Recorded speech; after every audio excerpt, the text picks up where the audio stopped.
Hi, Paul here. Hi, this is Tortuga. And this is Trek for Free Stories. Let's dive in. 3 ships. Today's adventure. 1 storm and the coins that still wash up. Now enjoy the story, mystery, adventure, and history. The signs at the entrance to Padre Island National Seashore say metal detectors are prohibited. Read that closely. Not, please leave your metal detector at home. Not, metal detectors discouraged. Prohibited. The same federal protection category as removing shells or taking driftwood. They don't put that sign up without a reason. The reason is 3 Spanish galleons sitting in 40 feet of water about a mile offshore. The San Esteban, the Santa María de Yciar, and the Espíritu Santo, loaded with silver bars, gold coins, and the accumulated cargo of New Spain, bound for Seville in the spring of 1554. They never arrived. The cargo is still out there. After bad storms, some of it washes up on the beach. The beach is open to the public, free, no reservation. New Spain, spring 1554. Spain's empire in the New World ran on a simple mechanism: extract wealth from the Americas, ship it to Seville, fund the crown and the church. The treasure fleet system, the flota, was the pipeline. Ships would gather at Veracruz on the Gulf of Mexico, load the silver and gold accumulated over the previous year, and sail together across the Gulf and through the Florida Straits for Spain. In the spring of 1554, 3 ships prepared to leave Veracruz: the San Esteban, the Santa María de Yciar, and the Espíritu Santo. A 4th ship, the San Andrés, sailed with them. Together they carried several hundred passengers and crew, and holds loaded with silver, bars, ingots, and coins bearing the assay marks of New Spain's mints, along with personal property, trade goods, and religious objects. The combined cargo represented a full year's extraction from the mines of Mexico, bound for the Spanish treasury. They were following a route Spanish navigators had used for decades. The Gulf of Mexico was a manageable crossing in calm weather. In April, hurricane season hadn't technically started yet. April 29th, 1554. The storm found them before they cleared the Gulf. Exactly what it was in modern terms, how fast the winds, how high the surge, the surviving records don't say with precision. What they document is the outcome. On April 29th, 1554, the storm drove 3 of the 4 ships onto the barrier islands of what is now South Texas. The San Andreas survived by luck or navigation and eventually made port. The San Esteban, the Santa María de Yciar, and the Espíritu Santo were destroyed on the coast. The Spanish called this stretch of coast the Isla Blanca, the White Island. It's Padre Island now. The barrier island runs 90 miles along the Texas Gulf Coast, and in 1554, there was nothing on it. No town, no road, no help. The nearest Spanish settlement was Pánuco, modern Tampico, Mexico, approximately 500 miles to the south, on the other side of the Rio Grande. Roughly 300 people made it to the beach alive.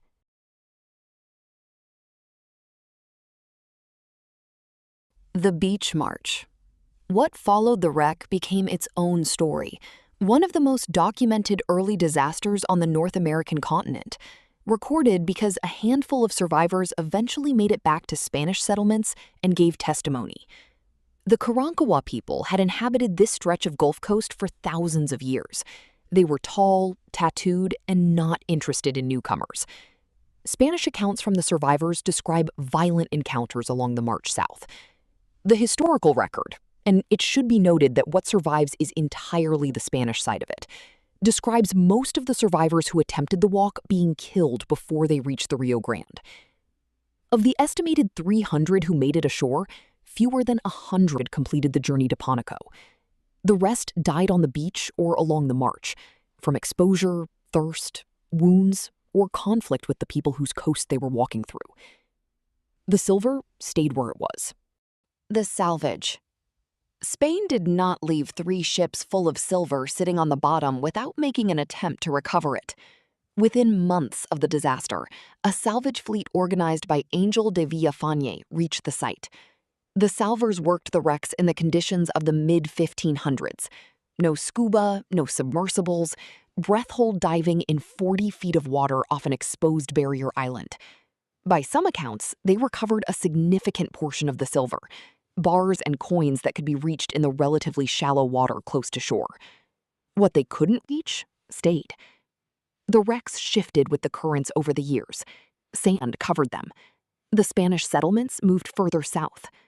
Within a generation, the location of the three ships was general knowledge only in the sense that everyone knew three ships had wrecked somewhere off the Texas coast. Not where exactly, and not what remained. For the next 400 years, the wrecks were lost. 1967. Commercial salvors working off the Texas coast in the late 1960s located artifacts consistent with 16th century Spanish shipwrecks. Platoro Limited began recovering materials without state authorization. The state of Texas sued. The case established something important. Texas owns shipwrecks in its waters, and the artifacts they contain belong to the public. The legal battle that followed was part of what drove the Texas Antiquities Code of 1969, one of the earliest American laws protecting submerged cultural heritage. The recovered artifacts from the 1554 fleet, cannons, anchors, silver bars, personal items, religious objects, and coins, went to the Corpus Christi Museum of Science and History. They're still there. The museum sits on Corpus Christi Bay, and the 1554 collection is on permanent display. If you want to hold a piece of the story in your mind before you drive down to the beach, start there. What's still out there? The three wreck sites are within Padre Island National Seashore's protected boundaries, in the Submerged Cultural Resources Zone, which is why the metal detector prohibition exists and why the NPS takes it seriously. The precise locations aren't mapped in any publicly available document.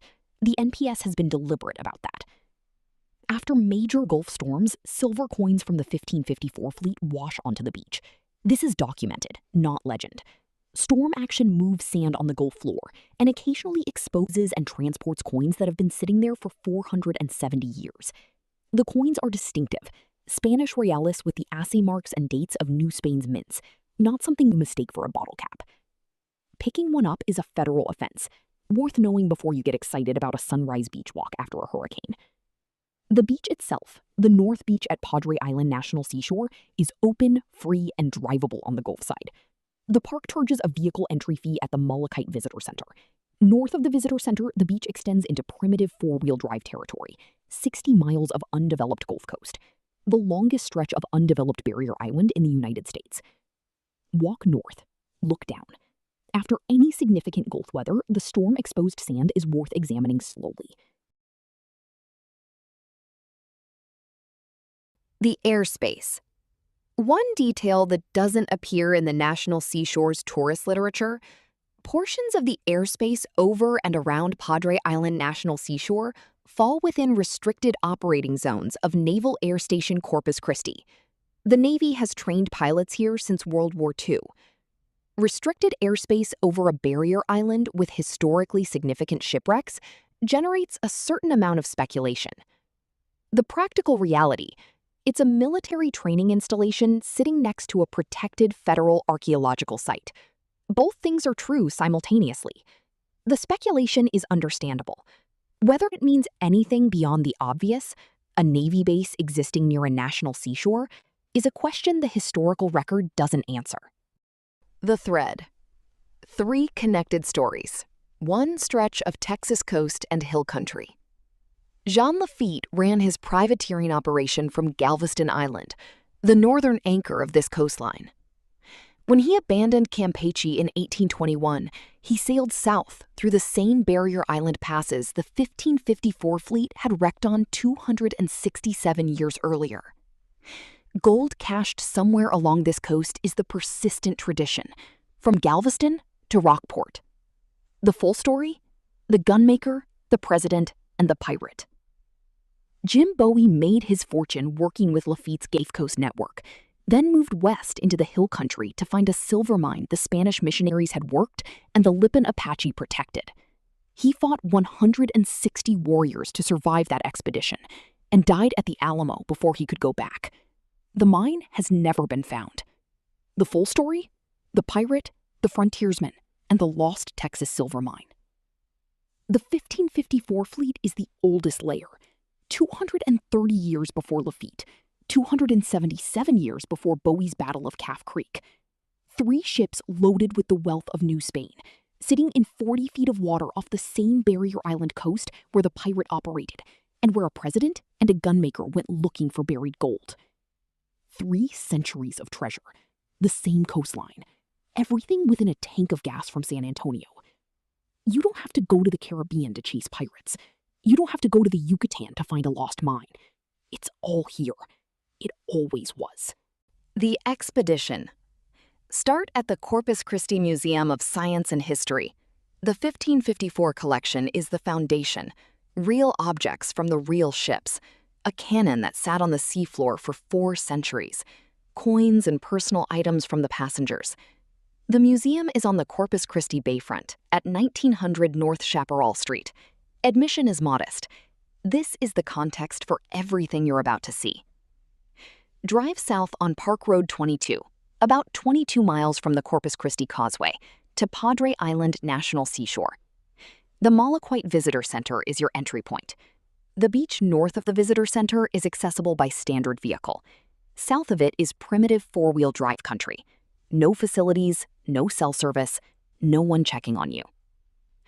Walk north. Look down. Talk to the ranger about what storms have moved recently. Base camp options. The National Seashore has Malaquite Campground at the Visitor Center. Hookups, showers, reservations recommended in peak season. For primitive camping, Bird Island Basin on the Laguna Madre side is free and quiet. Bay fishing, wind sports, a completely different side of the island. I hope you enjoyed this episode of Trek for Free Adventure Stories. If this sounds like your kind of expedition, give us a thumbs up, subscribe so you can catch the next one. In the spirit of adventurers of yesteryear and the storytelling legends of Louis Lamar, I hope we find a place in your travels. See you on the road. Until next time, adios.